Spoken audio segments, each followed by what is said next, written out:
ಸಮಾಧಾನ ನಮ್ಮ ಮನಸ್ಸಿಗೆ ಹಿತವೆನಿಸುವುದು ನಮಗೆ ದೊರೆತಾಗ ಸಿಗುವ ಅನುಭೂತಿಯೇ ಸಮಾಧಾನ.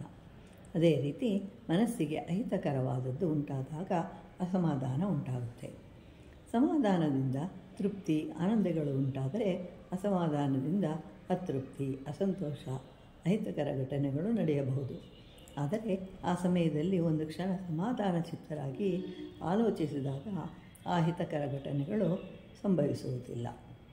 ಯಾವುದಾದರೂ ಅಹಿತಕರ ಘಟನೆ ನಡೆದಾಗ ಬಂಧುಗಳು ಸ್ನೇಹಿತರು ನಮಗೆ ಸಮಾಧಾನಕರವಾದ ಮಾತುಗಳನ್ನಾಡಿ ಸಮಾಧಾನ ಮಾಡಿಕೊಳ್ಳಿ ಅಂತ ಹೇಳಿ ಸಲಹೆಯನ್ನು ಕೊಡುತ್ತಾರೆ. ಇದರಿಂದ ಆ ಕ್ಷಣ ಅವರಿಗೆ ಸಮಾಧಾನ ಉಂಟಾದರೂ ಸಹ ನಿಧಾನವಾಗಿ ಮತ್ತೆ ಅಸಮಾಧಾನ ತಲೆ ಎತ್ತಿ ನಿಲ್ಲುತ್ತದೆ. ಹೀಗೆ ಅಸಮಾಧಾನವು ಸಮಾಧಾನಕ್ಕಿಂತ ಹೆಚ್ಚು ತೀವ್ರವಾಗಿರುತ್ತದೆ. ನಾವು ಯಾವಾಗಲೂ ಸಮಾಧಾನ ಚಿತ್ತರಾಗಿರಬೇಕಾದರೆ ಎಂದೆಂದಿಗೂ ಕೆಟ್ಟ ಆಲೋಚನೆಯನ್ನಾಗಲಿ ಕೆಟ್ಟ ಕಾರ್ಯಗಳನ್ನು ಮಾಡುವುದಾಗಲಿ ಕೆಟ್ಟ ಮಾತುಗಳನ್ನು ಆಡುವುದಾಗಲಿ ಇರಬಾರದು. ಒಳ್ಳೆಯ ಮಾತುಗಳನ್ನು ಆಡುತ್ತಾ ಒಳ್ಳೆಯ ಕಾರ್ಯಗಳನ್ನೇ ಮಾಡುತ್ತಾ ಒಳ್ಳೆಯದನ್ನೇ ಚಿಂತಿಸುವುದರಿಂದ ಪುಣ್ಯವೂ ಸಿಗುವುದರೊಂದಿಗೆ ಎಲ್ಲರಲ್ಲೂ ಒಳ್ಳೆಯ ಭಾವನೆಗಳನ್ನು ಮೂಡಿಸುವುದು. ಆದ್ದರಿಂದ ಎಲ್ಲರಿಗೂ ನಮ್ಮಲ್ಲಿ ಒಳ್ಳೆಯ ಭಾವನೆಗಳು ಉಂಟಾಗುತ್ತೆ.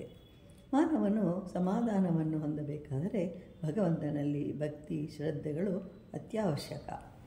ಅವನ ನಾಮಸ್ಮರಣೆಯಿಂದ ಸದಾ ಶಾಂತಿಯಿಂದ ಕೂಡಿ ಪ್ರಸನ್ನಚಿತ್ತನಾಗಿರುತ್ತಾನೆ. ದೇವಸ್ಥಾನಗಳಲ್ಲಿ ಇಂತಹ ವಾತಾವರಣಗಳನ್ನು ಸಾಮಾನ್ಯವಾಗಿ ಕಾಣಬಹುದು. ಅಲ್ಲಿಯ ವಾತಾವರಣವು ಅತ್ಯಂತ ಶಾಂತಿಯಿಂದ ಕೂಡಿದ್ದು ಯಾವುದೇ ಸ್ಥಿತಿಯಲ್ಲಿ ದೇವಾಲಯಕ್ಕೆ ಹೋದಾಗ ಮನಸ್ಸು ಹತೋಟಿಗೆ ಬಂದು ಮಾನವನು ಶಾಂತಿ ಸಮಾಧಾನಗಳನ್ನು ಹೊಂದುವನು.